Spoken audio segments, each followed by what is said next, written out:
Le confort ne vient pas toujours du fait d'avoir davantage. Parfois, il vient du fait d'avoir besoin de moins.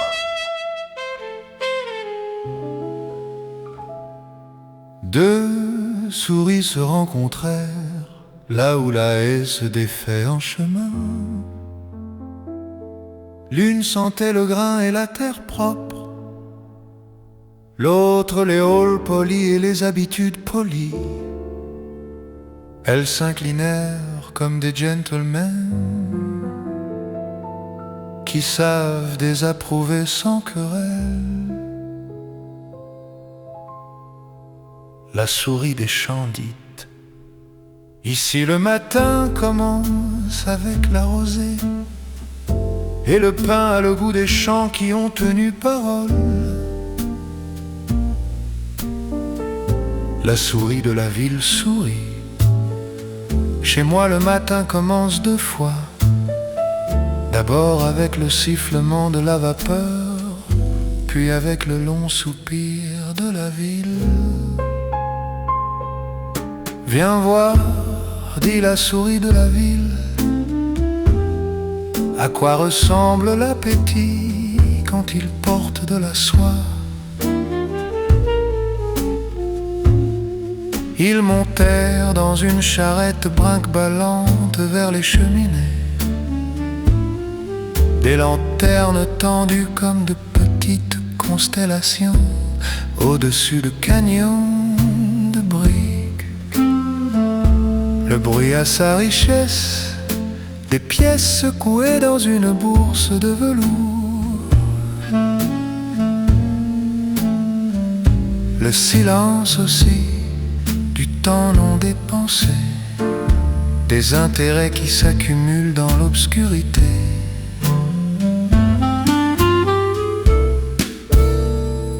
Lumière de la ville, étoile des champs, même ciel, coup différent. La table que tu appelles confort est construite de ce que tu acceptes d'inquiéter.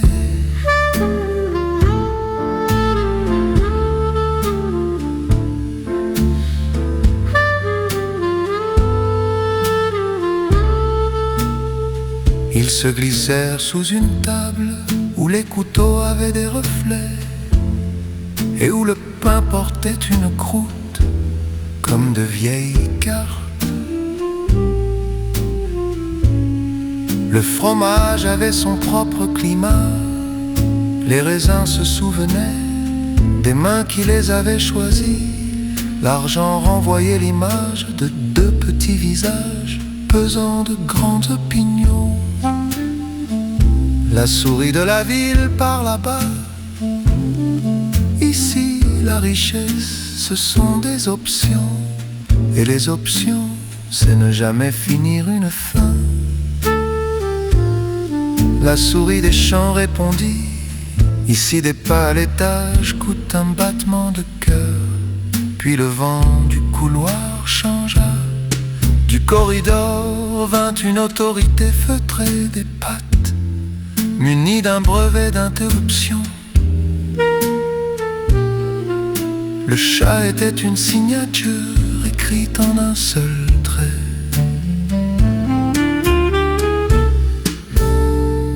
Lumière de la ville, étoile des champs, même ciel, coup différent. Le luxe est une sorte de bouton de volume, monte-le, et le risque t'entend avant tout.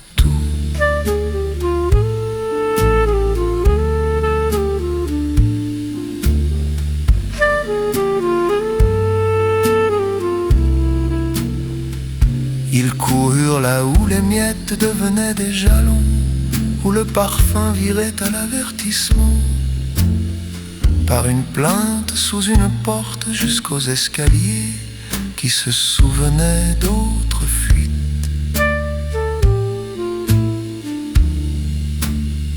Dans l'allée allaitant comme des gentlemen qui ont sprinté avec discrétion, ils rirent parce qu'ils étaient vivants. La souris de la ville lissa ses moustaches. Même le danger est meilleur sous un bon La souris des champs leva les yeux vers un ciel découpé en rectangles. Ta lune est filtrée, la mienne intacte. Toutes deux évaluèrent le prix du filtrage.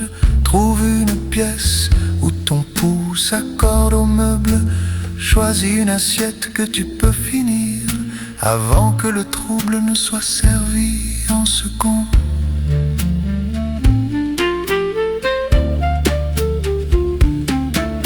À midi, la souris des champs, tes banquets ont des dents.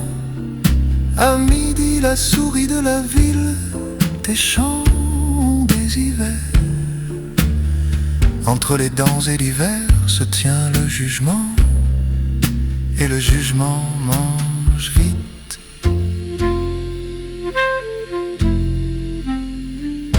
Ils longèrent la lisière du boulevard, où le néon s'effiloche en chant de grillons, où les chauffeurs changent de service et les commerçants comptent la journée.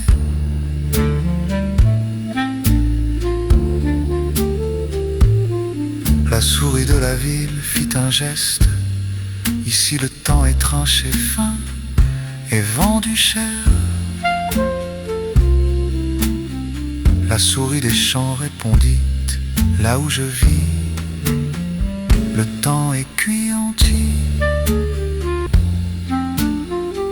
Lumière de la ville, étoile des champs, même ciel, coup différent. L'adresse de ta paix s'écrit dans la marge de ton appétit.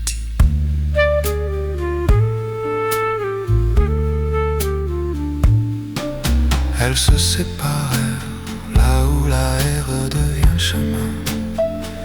L'une vers l'est, l'autre vers l'ouest, toutes deux riches à leur manière. Une petite poignée de pattes, un registre clos sans litige.